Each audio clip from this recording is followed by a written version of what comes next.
माझे आयुष्य एका ध्येयासाठी समर्पित, मी निवडणुकांचे कल किंवा निकालावर लक्ष देत नाही, पंतप्रधान मोदींचा दावा।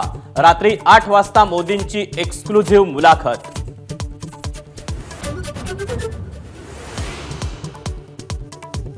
अजित पवारांशी संबंधित जरंडेश्वर साखर कारखान्याची पुन्हा चौकशी सुरू, कारखान्यातील गैरव्यवहाराची पुणे एसीबी चौकशी करणार।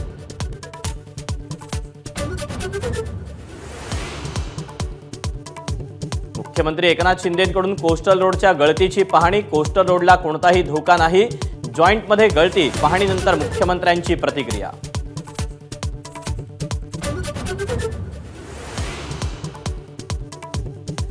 ससूनमधील डॉक्टरांची चौकशी करण्यासाठी पल्लवी सापळेंची टीम ससूनमध्ये, तर चौकशी करणारे किती स्वच्छ, अंबादास दानवेंचा सवाल।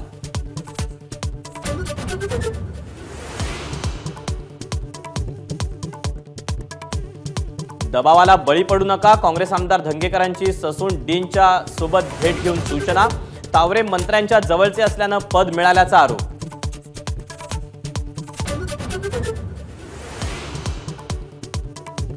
पुण्यातील ससून रुग्णालयातील प्रकरणात फडणवीसांनी जबाबदारी घेऊन राजीनामा द्यावा, काँग्रेस प्रदेशाध्यक्ष नाना पटोलेंची मागणी।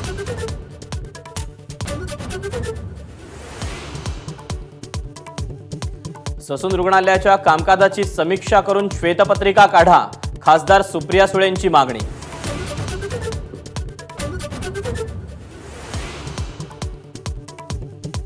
सुप्रिया सुळेंवर सोनिया दुहान यांचा हल्लाबोल, सुप्रिया सुळेंमध्ये नेतृत्व गुण नाहीत, सुप्रिया सुळेंच्या जवळच्या काही लोकांमुळे पक्ष सोडत असल्याची टीका।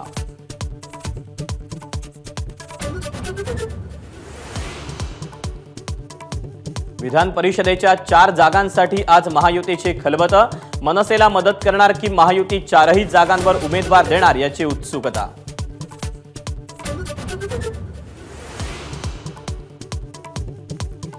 मुंबई शिक्षक मतदारसंघाची निवडणूक राष्ट्रवादीनं लढवावी, छगन भुजबळांची भूमिका, देवगिरी बंगल्यावरच्या बैठकीत चर्चा।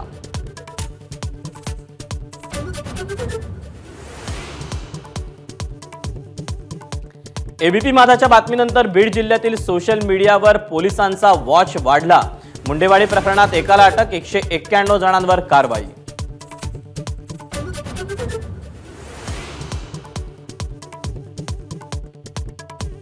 डेरा सच्चा सौदा प्रमुख गुरमीत राम रहीमला पंजाब हरियाणा हायकोर्टाचा मोठा दिलासा, डेरा मॅनेजर रणजित सिंग हत्या प्रकरणात निर्दोष मुक्तता, अखेरच्या टप्प्याचं मतदान होण्याआधी सुटका झाल्यानं चर्चा।